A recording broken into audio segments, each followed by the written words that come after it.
The lieutenant's voice cracked over the radio. She disobeyed a direct order. Strip her wings. The hangar went dead silent.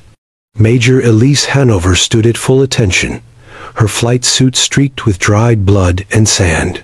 Her helmet still cradled under one arm, the other pressed tight to her side, hiding the fracture. She'd earned rescuing 5 wounded men from a burning outpost the night before. She didn't flinch. She didn't argue. She simply stared straight ahead, as if the betrayal didn't burn like acid beneath her skin. She was being punished not for failure, but for bravery. For flying too low, too fast, too close to enemy lines. For saving lives. Behind her, the squad she'd rescued watched silently, their bandages still fresh, their lips sealed in fear. Not one of them dared speak. Not here, not now.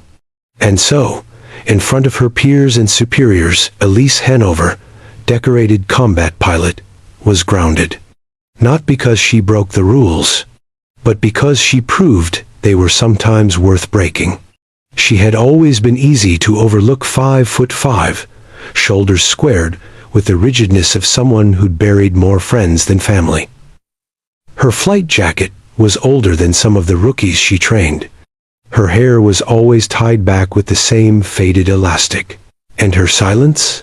It wasn't shyness. It was discipline. Controlled, steel-cut focus. There was a time when Elise smiled. A time before Kandahar. Before Captain Jennings bled out in her lap, whispering the name of a daughter he hadn't seen in 2 tours. Before she learned that command would rather lose men by the book than save them by instinct. She still smelled the scorched metal sometimes, even when she was nowhere near a hangar. She still felt the vibration of the rotors in her chest at night. Not dreams. Echoes. Flying wasn't a job, it was the one place the war couldn't reach her. Up there, surrounded by endless sky, her ghosts fell quiet. Down here, on the ground? They screamed. But ground her they did. The brass needed someone to blame. Her superiors, bound by politics and optics, called her maneuver reckless, unauthorized. Never mind the 5 men who owed her their lives. Never mind that one of them, Private Mendez, had crawled to the radio, begging for a medevac. Never mind that the official airspace had been deemed too hostile for rescue. Elise had gone anyway. Alone, unarmed, under fire. And for that, they clipped her wings. They made her sit, watch, file reports. They kept her grounded, while fresh-faced pilots played it safe, and let dying men bleed out on rules of engagement. Her locker remained untouched. Her name painted over on her bird. And still, she said nothing. Because Elise didn't fly for medals. She flew for the ones who couldn't walk. It was 3 weeks later when the knock came. Soft, hesitant. Out of place among the barked orders and jet engines. She opened the door of the supply unit's back room to find 2 men old, worn, and out of breath. Neither wore regulation boots. Both had stars on their collars. One was General Mark Leland, former commander of the 7th Airborne. The other, General Sadira Farouk, the highest-ranking strategic analyst in the theater. They didn't salute. They didn't smile. Instead, General Farouk stepped forward and said quietly, "We need you to fly, tonight." Elise blinked, thought it was a joke. "I'm grounded," she said, not bitter, just fact. Leland shook his head. "Not tonight. Tonight, you're going to save 23 lives. And no one can know." Far behind enemy lines, a black site had fallen. Intel operatives. Signal teams. Medics, ambushed. The Pentagon wanted deniability. No official rescue, no reinforcements, no air support. But some people, the ones who still remembered names, not numbers, had refused to let 23 Americans die unseen. So the generals had gone off book, found the one pilot who'd already been punished for doing the right thing. The one they could trust not to talk. The one who had nothing left to lose. The stolen Black Hawk was waiting by midnight. No call sign, no records. Just her and a silent crew of 4 volunteers who didn't need convincing. They lifted into the black with no ceremony. No goodbyes. Just the distant hum of war rising behind them, and the sharp scent of desert fire carried by the wind. She flew low. Below radar. Above fear.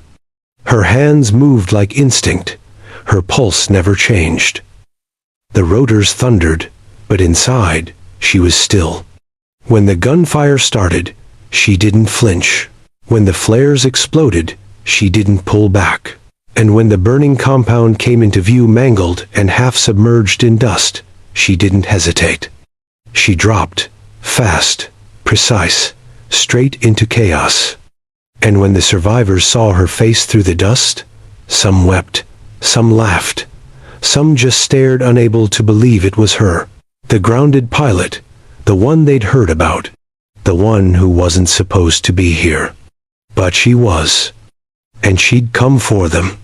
23 wounded soldiers, lifted out under fire. 1 bird, no losses. She flew them home as dawn bled into the sky. Fire behind her, light ahead. Her hands never shook. Her eyes never blinked. She landed with less fuel than she needed. Her bird touched down with a thud, blades spinning like a whispered prayer. And before anyone could question her presence, she walked away. No medals. No parade. Just silence. By the time command found out, the world already knew. Someone, maybe one of the rescued, had uploaded a photo. A single shot. Elise Hanover, standing tall beside her unnamed Black Hawk, her flight suit torn at the collar, blood on her sleeves, dust in her hair. No caption. Just one line, typed by a survivor. Grounded angel. Flies anyway. The fallout was instant. Brass raged. Command scrambled, but it was too late. The story had spread. Not just in bases, but in homes, schools, airfields. Veterans posted tributes. Pilots wrote her name on their helmets. Families of the rescued sent letters, thousands of them. And then, something happened no one expected. General Farouk walked into the press room. Alone, unarmed with PR spin. She cleared her throat and said, loud and clear, "If courage is a crime, then God help us all." They couldn't punish Elise anymore. Not without punishing every soul who cheered her return. Instead, the next morning, her locker was unlocked. Her bird repainted. Her name Hanover stenciled back on the side, just as before. And waiting inside her cockpit was a single note, scrawled in rough handwriting. "Next time they ground you, fly anyway." She wasn't grounded because she failed. She was grounded because she proved the rules wrong. They took her wings. So she grew her own. Silent doesn't mean weak. It means watching, waiting, choosing the right moment to save the world. When Elise stepped back onto the tarmac, the base stood still. Pilots snapped to attention. Mechanics lined up, grease-streaked hands at their sides. Even the lieutenant, who'd stripped her wings, looked away in shame. No applause, no speeches. Just the sound of boots on concrete as they made a path, not for punishment this time. For respect. Earned. Endless. And then, slowly, one by one, they saluted her. Not because they were told to, but because they knew. She flew for them. Even when the world told her not to. Some heroes wear medals, others wear silence. Elise Hanover wore both the scars they gave her, and the ones she gave herself to protect others. In a world obsessed with rules, she chose humanity. When the system said no, she said nothing, and flew anyway. Tell us where you're watching from. Share this story if you believe courage isn't always loud, but it's always unforgettable. And subscribe for more stories of silent strength, unshakable honor, and the heroes history tries to forget.